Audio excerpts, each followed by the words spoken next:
Hey gang, today we're going to talk about bending and specifically a simple technique that you can use to come up with new bends or maybe even some unique bends. Anyway, let's check it out. Before we do, if you like this, you should definitely subscribe to the channel and you can check out the links below for more lessons and tabs and all sorts of stuff like that.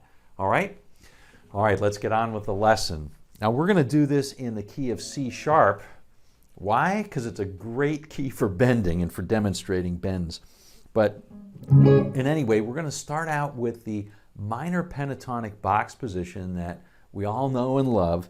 This one right here.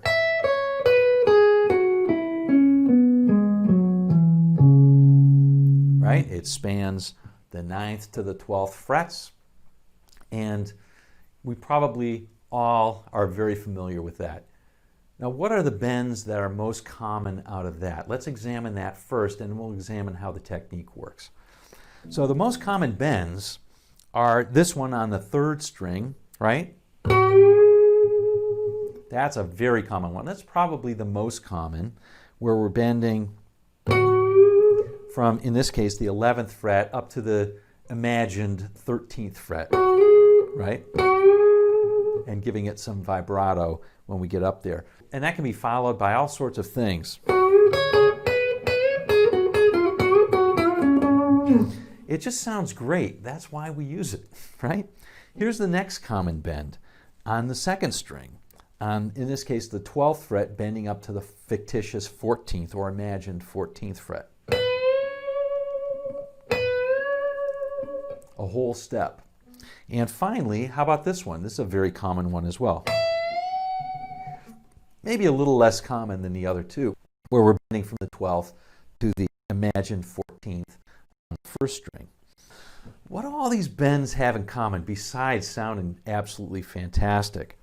Well, everybody uses them, that's one thing, but maybe a little bit more importantly, first thing to notice is they're all in that minor pentatonic position on the note in that position that's closest to the bridge of the guitar.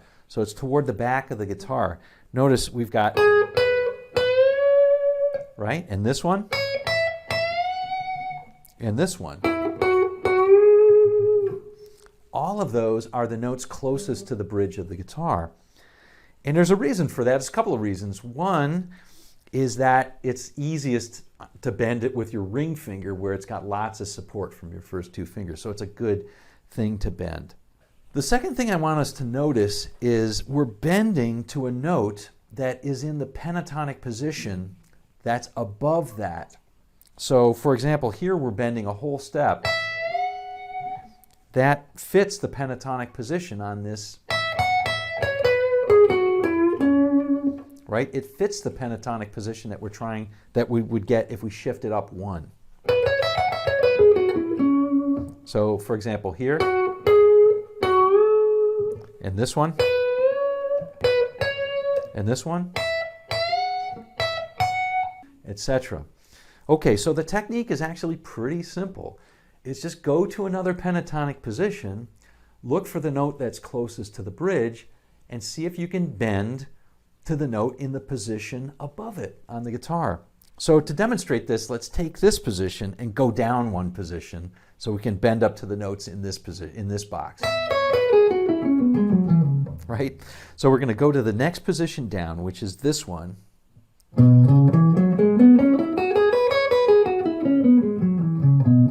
Now, this may not be familiar to everybody here, so let's just very quickly go over what that is. I've got E7, E9, and then I've got A7, A9,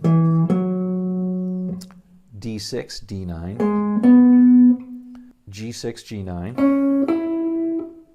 B7, B9, and I've got E7, E9. Okay, so what we said was we're going to bend on the note that's closest to the bridge, and we're going to bend to the note that's in the next minor pentatonic. So let's start out on the 3rd string because that's an easy one to bend. So we can bend from here, and we need to bend to the note that's in this position. Well, the note that's in this position is the 11th. So let's see if we can bend to that. That's pretty different. That's neat. I don't hear a lot of people using that one. And if you do that and come down, it sounds kind of like this. Nice to stop on a chord tone after you're done bending. But that's a great one to try bending. So next time when you're playing, put that one in. Sounds good, right? And a little bit different. Okay, let's try this one now on the second string. All right, now we're going to have to grit our teeth a little bit, and hopefully you have light strings, either 9s or 10s. This one has 10s on it. But if you have 11s or 12s, this is going to require a lot of finger strength. So we're going to have a step and a half bend. So we're going to have to bend from here to here, because this is the note in the position above. Right? So that's the bend that we want. Let's just get it up there first.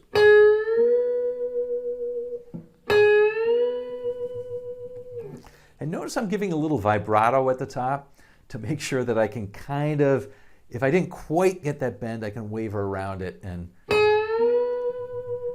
it sounds good. So that's a great bend. Let's hear how that might sound in a...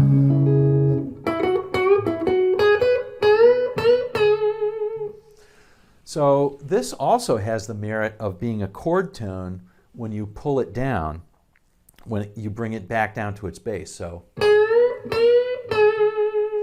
that sounds pretty cool. All right, the last one we'll try is on the first string. And I'm only trying the ones on the first 3 strings, but you can try other ones. They sound great. The advantage of doing the first 3 strings is they're a little bendier than some of the other strings.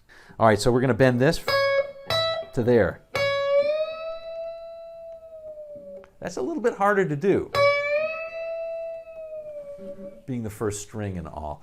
But that's it. That's another unique bend. I don't hear a lot of people doing that one.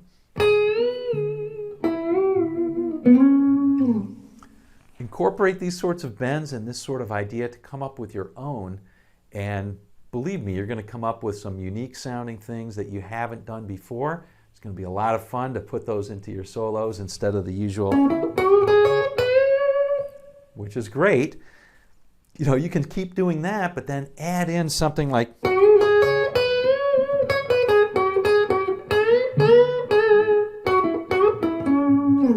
something like that. Sounds just a little bit different. Yeah.